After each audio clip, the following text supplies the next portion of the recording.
विश्वानि देव सवितर्दुरितानि पराशुभ यद्भद्रं तन्न आशुभ। ॐ शान्ति शान्ति शान्तिः। ॐ सर्वेभ्यो नमः। ॐ श्री गुरुभ्यो नमः। ॐ श्री परमात्मने नमः। ओम। वैदिक संस्कृति। वैदिक संस्कृति के स्वाध्याय क्रम में सांख्य दर्शन के सूत्रों का अध्ययन हम कर रहे हैं।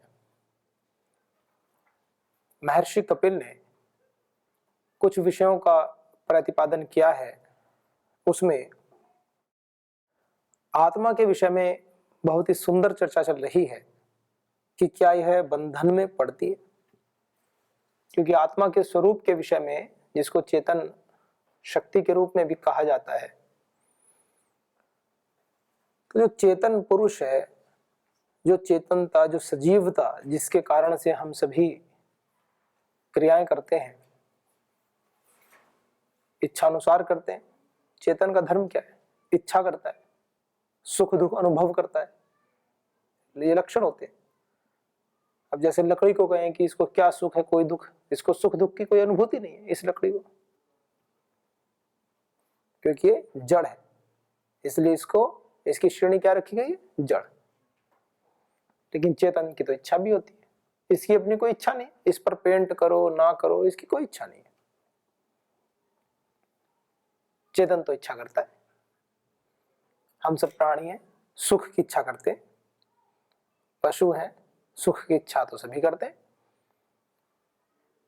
बंदर भी है, बारिश होती है यदि और सर्दी होती है तो ठिठुरता भी है, किसी कोने में वृक्ष के आसरा ढूंढता है अपना, क्योंकि घोंसला नहीं बनाता, वो अपना घर नहीं बनाता है, उद्दंड होता है, दूसरों के बने बनाए घोंसले और नष्ट कर देता है। एक कहानी आती है कि बारिश हो रही थी, सर्दी का मौसम, शरद ऋतु, शिशिर ऋतु चल रही, हेमंत ऋतु, शिशिर ऋतु, और ऊपर से बारिश हो रही है। तो बंदर बैठा हुआ भीग रहा था पेड़ पर और कांप रहा था ठंड से। तो एक चिड़िया जिसका घोंसला उसी वृक्ष पर था, वो आई, उसने कहा कि मेरा तो इतना छोटा सा शरीर है, फिर भी मैं अपने बच्चों के लिए, अपने लिए घोंसला बना करके सुरक्षित रहती हूँ सर्दी से, बारिश से, पानी से। और तू इतना बड़ा हो गया, इतने बड़े पूरा शरीर है, इतने बड़े हो, हाथ पैर सब दिए हैं भगवान ने, अपना घोंसला नहीं बना सकता? अपना कहीं मकान घर थोड़ा छोटा सा बना के, ताकि सर्दी में बारिश में बैठ जाए। अच्छा, ज्यादा उपदेश दे रही है। ऊपर गया, उसका घोंसला तोड़ के आ गया।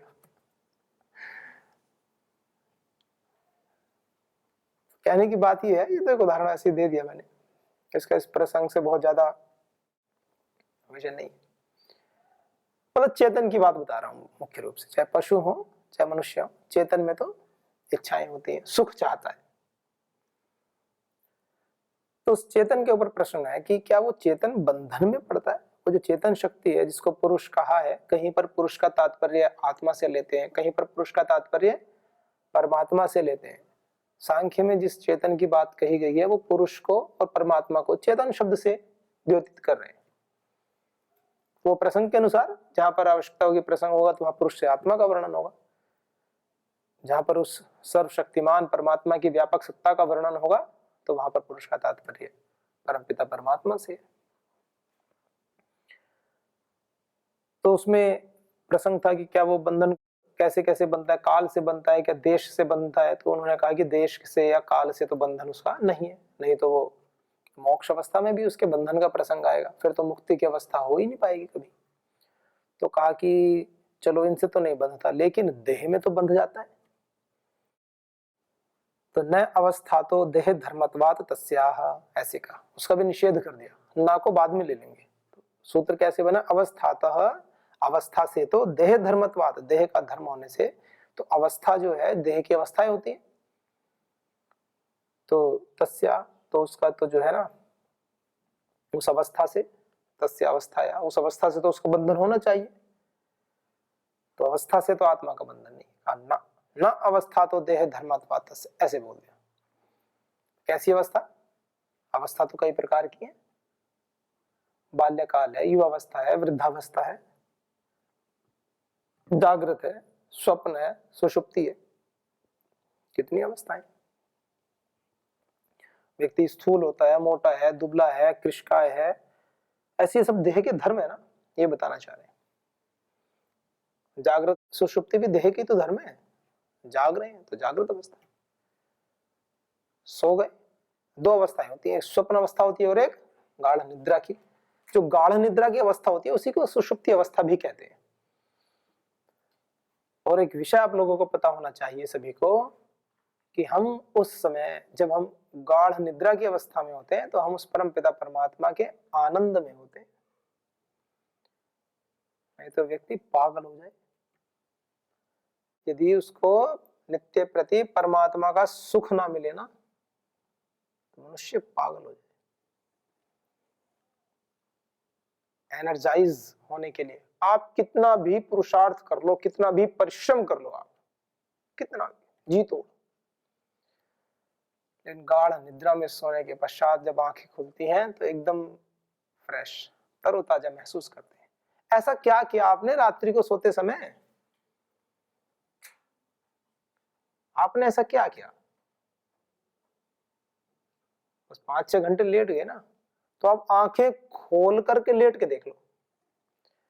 यदि किसी को ऐसा लगे कि हाँ ये तो हमने शरीर को शिथिल कर दिया और नीचे लेट के कोई काम नहीं किया, इस वजह से हमें ऊर्जा मिली है, तो जिस व्यक्ति को ऐसी शंका हो तो वो दिन भर तो खूब पुरुषार्थ करे और रात्रि को सोए ना, लेटा तो रहे, 6 घंटे तक लेटा रहे लेकिन सोए ना। तो उसकी जो स्थिति होने वाली है और जो सो करके उठता है उसकी जो स्थिति होती है, दोनों की स्थिति में जमीन आसमान का अंतर होता है। उसकी थकान नहीं मिटती है, शरीर के दर्द, शरीर की थकान मिटेगी नहीं, हल्का फुल्का रिलैक्सेशन, 100 में से 10% बस। क्योंकि जब हम सोते हैं तो हम उस परमपिता परमात्मा के आनंद में होते हैं 6-7 घंटा, और उस आनंद से लौट के आते हैं। लेकिन बात क्या है?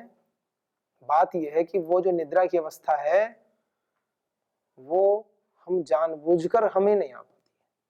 हम अब चाहें कि हमें अब परमात्मा के पास जाना है, सचेतन होकर के, जागरूक होकर के, हम नहीं जा पाएंगे। समाधि में और सुषुप्ति में अंतर क्या है? समाधि में व्यक्ति, योगी जानबूझ करके संकल्प शक्ति के साथ में उस आनंद का अनुभव करता है। जिस समय वो अनुभव हो रहा होता है उसको उस समय उसका अनुभव होता है, उसको साक्षात्कार करता है। और निद्रा अवस्था में जिस समय हमें वो आनंद का अनुभव, आनंद हम ले रहे होते हैं, हम उसका साक्षात्कार नहीं कर पाते। हमें तो जागने के बाद में ऐसी प्रतीति होती है कि मैं तो सुख से सोया, मैं आज सुख से सोया, मुझे आज बड़ा आनंद आया सोने में। लेकिन सोते समय जो आनंद आ रहा है वो नहीं ले पाते। और समाधि अवस्था ये वो एक विशेष अवस्था होती है, उसमें अपने सारे अज्ञान को निर्मल करके, चित्त को शुद्ध करके, फिर संकल्प शक्ति से फिर जब हम ध्यान में बैठते हैं परमात्मा के आनंद में। और ये ध्यान में बैठना भी एक बड़ी बात है। व्यक्ति काम कुछ नहीं करेंगे, कहेंगे हम ध्यान में बैठ रहे हैं। ध्यान परिणाम है आपके शुभ कर्मों का। आप पूरे दिन भर शुभ कर्म, अच्छे कर्म करेंगे तब आपके चित्त की स्थिति सात्विक होगी और ध्यान लगेगा। सेवा कार्यों को बहुत निर्मलता के साथ आप करते जाएंगे तो आपके ध्यान की स्थिति उच्चतम होती जाएगी। और यदि बिना सेवा कार्य के सीधे गए हम तो ध्यान ही करेंगे, कुछ नहीं लगता, सिवाय नींद की झपकी आती है और व्यक्ति के मन में एक वहम सा हो जाता है कि मैं ध्यान कर रहा हूं। क्योंकि ध्यान एक बहुत बड़ी प्रक्रिया है। यम, नियम, आसन, प्राणायाम, प्रत्याहार, धारणा और उसके बाद की स्टेज, माने समाधि से जस्ट पहले की स्टेज है ध्यान। छोटी चीज है क्या? ये तो लोक में प्रचलन में आ गया, कोई भी काम जी ध्यान से कर लो, ध्यान से कर लो। क्योंकि जो चीज जितनी पॉपुलर होती है उसका प्रचार होता ही है। लोगों ने नई नई तरकीब बना रखे हैं, ऐसा ध्यान, वैसा ध्यान, फलाना ध्यान, दिमाग का ध्यान। ध्यान से काम करो, ये है सबसे बड़ा ध्यान। कर्म, साधक को कहां से शुरुआत करनी चाहिए? कर्म से, सात्विक कर्मों से पुरुषार्थ करना चाहिए, सात्विक कर्म प्रारंभ करेगा। तो उन कर्मों को करते करते, दिन में हम कर्म कर रहे हैं तो सात्विक कर्म कर रहे हैं, तो सात्विक कर्म करने से हमारे चित्त की शुद्धि होती है। और जैसे ही हम बैठेंगे आंखें बंद करके अपने इंद्रियों को नियंत्रण में करके, इंद्रियां नियंत्रण में होंगी ही उसी साधक की जिसने दिन भर अपनी इंद्रियों से अच्छे कार्य किए। जिसने अपनी इंद्रियों से कुछ भी नहीं किया वो तो निठल्ला निकम्मा, उसका क्या होगा? उसको नींद आएगी, सुस्ती आएगी, प्रमाद आलस्य आएगा, हो क्या सकता है? कुछ नहीं हो सकता। सुस्ती का नाम साधना नहीं है। वीरता, शौर्य, पराक्रम के साथ सात्विक कर्मों का अनुष्ठान करना, इसका नाम है साधना। अपनी इंद्रियों को साधना, शुभ कर्मों में लगाना, ये साधना है। एक स्थिति वो होती है जिसका प्रारब्ध बहुत उज्जवल है, उनको कुछ एक दो विरले आदि गुरु शंकराचार्य जी जैसे, जिनको बचपन से 7-8-9 वर्ष की अवस्था से ही जिनकी स्थिति बहुत उन्नत होती है, पर उनके जीवन को भी देखो, उसके बाद भी वो महानतम पुरुषार्थ करते हैं अपने शरीर से। महानतम कह रहा हूं, छोटा मोटा नहीं। कुछ लोगों को भ्रम होता है कि उनका नाम लेकर के पुरुषार्थ से हटते हैं, कहते नहीं उन्होंने तो सब जगत को मिथ्या बता दिया है, उनके उपदेशों की ही अवहेलना करने लगते हैं, उनके जीवन को नहीं देखते, उनके आचरण को नहीं देखते, कितना महानतम पुरुषार्थ उन्होंने किया है पूरी समष्टि के कल्याण के लिए। तो महापुरुषों के हमें जीवन से, उपदेशों से तो सीखें, उनके जीवन से, उनके आचरण से। उपदेश तो दे रहे हैं वो, लेकिन आचरण कैसा कर रहे हैं वो स्वयं? क्योंकि उपदेश कभी भी सब व्यक्ति के लिए एक से नहीं होते, प्रसंगानुसार होते हैं। किसी ब्रह्मचारी से कहा जाए, पढ़ने वाले विद्यार्थी से कहा जाए, कोई सन्यासी जी, कोई ऋषि, कोई महर्षि बता रहे हैं कि हमें सुबह शाम बैठकर ध्यान करना चाहिए, परमात्मा के आनंद में भजन करना चाहिए, सेवा परोपकार के कार्य करने चाहिए, और ब्रह्मचारी जी पुस्तक को डाल के अपनी अलमारी में स्कूल जाने के बजाय, विद्यालय जाने के बजाय सुबह से निकल जाए सड़क पे बाहर की सेवा करने, कि हम तो समाज की सेवा करेंगे, तो वो उसके लिए नहीं है। विद्यार्थी की साधना है विद्या की साधना। विद्या के समय में विद्या की साधना करे, वो उसकी सेवा है। और विद्या की साधना के पश्चात जो सेवा कार्यों के लिए यदि समय उसकी दिनचर्या में निर्धारित है तब करे। हर व्यक्ति विशेष के अनुसार उपदेश होते हैं। तो इन सब बातों को हमें समझना होता है। तो कहा कि अवस्था से भी क्या बंधन होता है? देश से तो नहीं माना, काल से भी नहीं माना, तो कहा अवस्था से तो बंधन होता है। देखो ऐसे बोल दिया कि किसी की अवस्था, कोई बुजुर्ग है, कोई बाल्य है, कोई युवा है, कोई वृद्ध है, तो आत्मा बंधन में पड़ जाता है। निमित्त कारण मान लो, अवस्था को मान लो। तो कहा नहीं, अवस्था भी बंधन का कारण नहीं है आत्मा की। जो चेतन तत्व है, क्योंकि वो स्वभाव से शुद्ध बुद्ध मुक्त है, जो चेतन तत्व है वो स्वभाव से मुक्त है। क्योंकि यदि वो मुक्त ना होता तो हम मुक्ति की कामना ही नहीं करते, और वो क्षणिक होती। लेकिन हमें लगता है ऐसा, लेकिन हमारा जो स्वभाव है, जो मुक्ति मोक्ष हमारा स्वभाव है, अपवर्ग हमारा स्वभाव है, निश्चेष हमारा स्वभाव है। आप अपने स्वच्छता में रहना हमारा स्वभाव है, शौच संतोष तप स्वाध्याय हमारा स्वभाव है। फिर हमें उपदेश क्यों किए जाते हैं? क्योंकि अज्ञान का आवरण हमारे ऊपर आ गया है, इसलिए उपदेश दिए जाते हैं। प्रेम में रहना, शांति में रहना हमारा स्वभाव है। फिर शांति के उपदेश क्यों जाते हैं? क्योंकि हम क्रोध कर लेते हैं। नहीं तो कोई व्यक्ति ऐसा हो जो 24 घंटे क्रोध करके दिखा दे, 24 घंटे शांत और प्रेम अवस्था में तो रह सकता है, 24 घंटे तो क्या पूरे जीवन भर रह सकता है, लेकिन क्रोध की अवस्था में वो एक दिन भी नहीं रह सकता। पूरे हर समय, हर क्षण क्रोध में फट जाएगा अंदर से, क्षणिक होता है। और उसका परिणाम क्या होता है, घंटों घंटों तक व्यक्ति का सारा शरीर, सारा सर, अंदर के सारे मांसपेशियां, सब कुछ, सारा ब्लड प्रेशर बढ़ जाता है उस छोटे से क्षण में, और उसके रिएक्शन होते रहते हैं।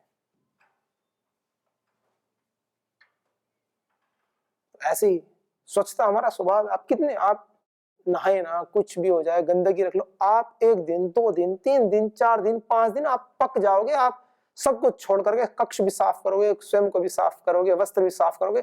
स्वच्छता आपको करनी पड़ेगी, स्वभाव है हमारा, नहीं रह सकते उसके बिना, गंदगी में नहीं जी सकते। आलस्य प्रमाद के कारण हो सकता है 1 2 दिन 3 दिन हो जाए, लेकिन हर समय नहीं हो सकता, स्वभाव नहीं। तो ऐसे ही बता रहे, तो आत्मा का स्वभाव बंधन में रहने का स्वभाव नहीं, आत्मा का मुक्त है। तो कहा अवस्था से तो बंधन में देखा जाता है, तो कहा यदि अवस्था से बंधन में देखा जाता है तो फिर इन अवस्था में आने से पहले फिर कहां था, तो बंधन में रहना चाहिए फिर वो हमेशा, लेकिन ऐसा तो होता नहीं। मोक्ष में होता तो इन सब अवस्थाओं से परे होता है, मोक्ष को झुठलाया तो नहीं जा सकता। ऋषि मोक्ष को तो पाया है। कहा था ना शक्य उपदेश विधि उपदिष्टे अपि अनुपदेश, ऐसे कहा था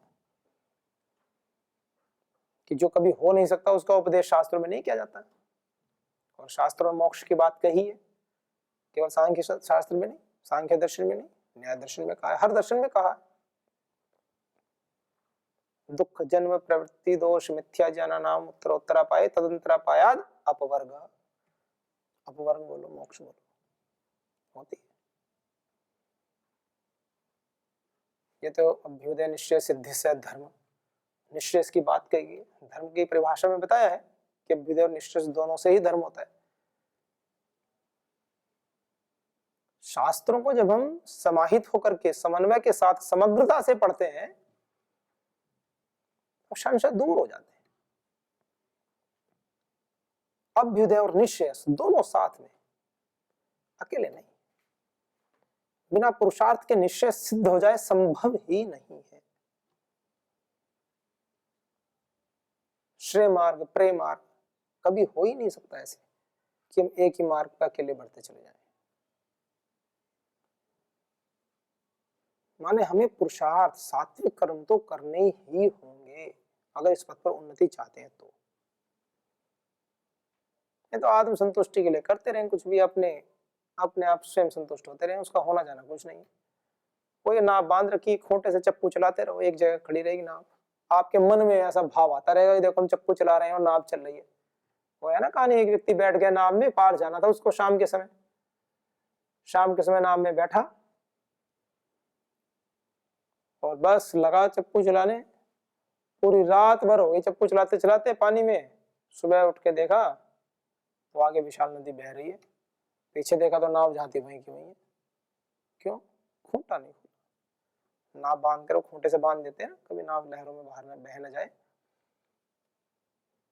तो अज्ञान जनित जो हमारा मोह का आवरण है ना, उसको जब तक हटाएंगे नहीं ना, चलाते रहो चप्पू, वहीं खड़ी रहेगी, आगे नहीं बढ़ेगी। जीवन का भी यही प्रसंग है, इस आध्यात्मिक जीवन का। अज्ञान के आवरण से जब तक हटोगे नहीं, मोह के आवरण के खूंटे को जब तक तोड़ोगे नहीं, हटाओगे नहीं, डोरी को करते रहो। मतलब ये कहना चाह रहे हैं कि आपके पात्र में मिट्टी मिली हुई है, गंदगी है, तो दूध कितना ही पवित्र डालते जाओ उसमें, पीने लायक नहीं होगा। ये है बात। पहला कर्म है कि अपने पात्र को स्वच्छ कर लो, साफ कर लो, ताकि दूध डालें तो आपके भी काम आ जाए और किसी को दो तो उसके भी काम आ जाए। ये है।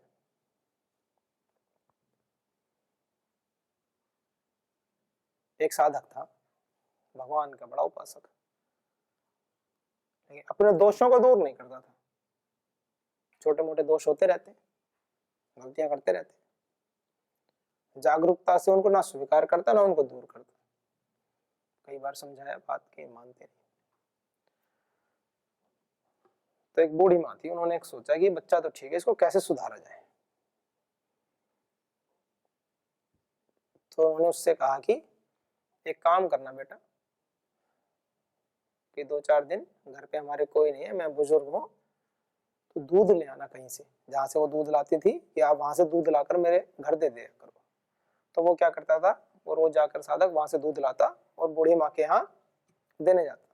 तो बूढ़ी माँ ने जिस पात्र में दूध लेते थे उसमें गोबर लगा दिया चारों तरफ, पात्र के अंदर भी गोबर लेप दिया और कहा दूध डाल दो। तो वो देखा कि दूध, तो कहा माता जी तो गंदा है, इसमें दूध कैसे डाल दूं मैं, इसको साफ करके लाओ। कि नहीं नहीं इसमें डाल दो। तो माता जी क्या इनका लगता है दिमाग मानसिक संतुलन खो गया इसमें, गोबर के पात्र में दूध क्यों डालूं मैं। तो नहीं माता जी आपको आवश्यकता नहीं दूध। वो खुद ले गया, दिया ही नहीं। अगले दिन फिर आया, फिर दूध डालने के लिए, माता जी फिर वो गोबर का पात्र ले आए।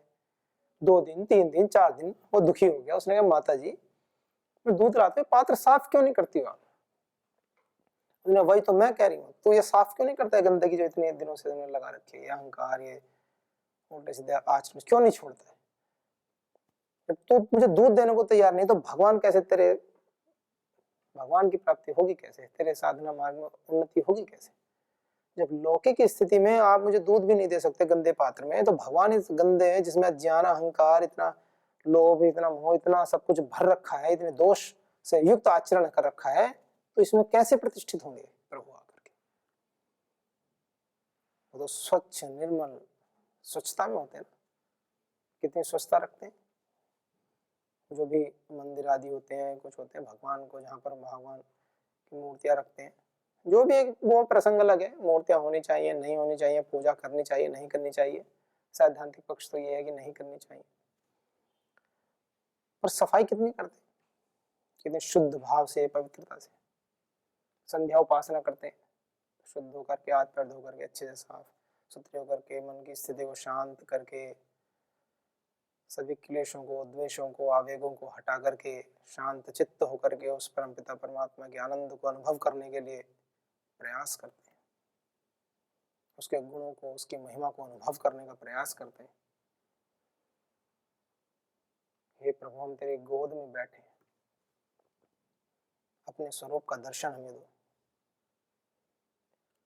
और किस माध्यम से दर्शन दो, धियो यो न प्रचोदयात्, इस माध्यम से दर्शन दो।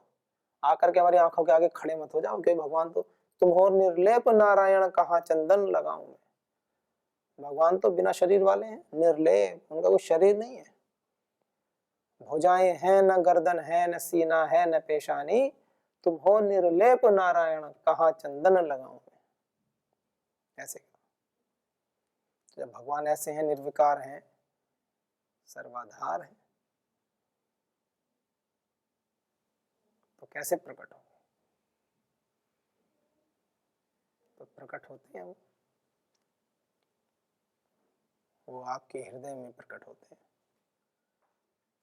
और उसके लिए ज्ञान की आवश्यकता होती है। अज्ञान को, अपने विकारों को, अपनी गलतियों को हटाना पड़ता है।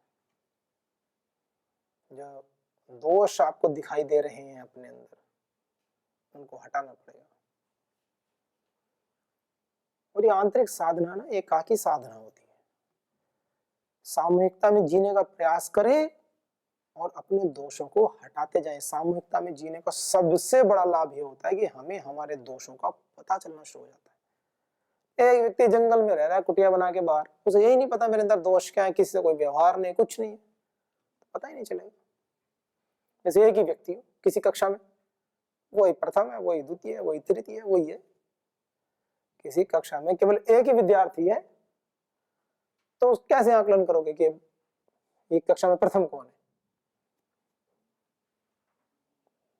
अधिक हो तो पता चलेगा कि हाँ इससे अधिक है, उससे कम है। ऐसे सामूहिकता में जीना आता है, हमारे जीवन के जो दोष है ना वो दूर हो जाते हैं। सभी ऋषियों ने गाए, यहाँ तक कहा कि निंदक मेरे राखी, जो कटु आलोचना करने वाले हैं, लेकिन हृदय साफ होना चाहिए उनका भी। ऐसा नहीं कि दोष लगाने के लिए, किसी दूसरे की बस हमेशा बुराई करने के लिए, ऐसे नहीं, आपका हित चाहने वाले, ताकि आपके अंदर जो अवगुण है, यदि आपके अंदर इतनी सामर्थ्य है कि कोई आपके अवगुणों को बताए और आप उसको सहर्ष स्वीकार करके उनका परिष्कार करना प्रारंभ करें, ये तो बहुत अच्छी बात है। प्रथम कोटि की बात तो ये है। और उसके प्रति आपके मन में कोई भी ऐसी दूसरी भावना उत्पन्न ना हो कि देखो ये बढ़ाया मेरे अंदर दोष देखने वाला ना। इस भाव से कि ये हमारे सुहृद है, ये हमें प्रेम करते हैं, ये हमें अपना मानते हैं। जैसे माता पिता होते हैं ना, माता पिता गुरु आचार्य क्या होते हैं, जो हमें अपना मानते हैं, तो हमारे दोषों को हमें दिखाते हैं, हमारी गलतियों के विषय में हमें बता देते हैं, उसको सुहृद कहा जाता है। ऐसे नहीं कि आपकी कोई गलती आपको तो बताई नहीं, सारे गुरुकुल को बता दी, सारी दुनिया को बता रखी है, और जिसको सुधारनी है उसको कुछ किसी ने नहीं बताई कान में कि भाई ये ठीक कर ले। जैसे कभी कोई वक्ता है, कोई उपदेश दे रहा है, कोई कक्षा में पढ़ रहा है, पढ़ा रहा है, कोई बैठे हैं मित्र आपस में, किसी के मान लीजिए आंख के पास कुछ लग जाए, गाल के पास, कान के पास, नाक के पास कुछ लगा हो, कुछ माल मसाला जो भी है, उसको तो बताए ना, और सारे को बताते रहे कि इधर उधर देखो इसके ऐसे इसके। अरे भाई उसको बता दो, हो गई गलती से साफ करके आ जाएगा, इसमें क्या है। बताने में संकोच हो रहा है, थोड़ा लिख के दे दो पर्ची पे शांति से, अगर किसी को बताने में संकोच होता है तो। ये प्रेम है, छोटा है बड़े की बात नहीं, ये प्रेम है। कह दो कि भाई कुछ हो गया। तो ऐसे ही सभी अपने जीवन में प्रेम तत्व को बढ़ाएं, क्योंकि आत्मा तो स्वभाव से मुक्त है, लेकिन बंधन में पड़ता भी है। कैसे पड़ता है, क्यों पड़ता है, क्योंकि है तभी तो हम यहाँ हैं सारे, उस बंधन को दूर करने के लिए। लेकिन मूलतः स्वभाव आत्मा का नित्य शुद्ध बोध मुक्त है।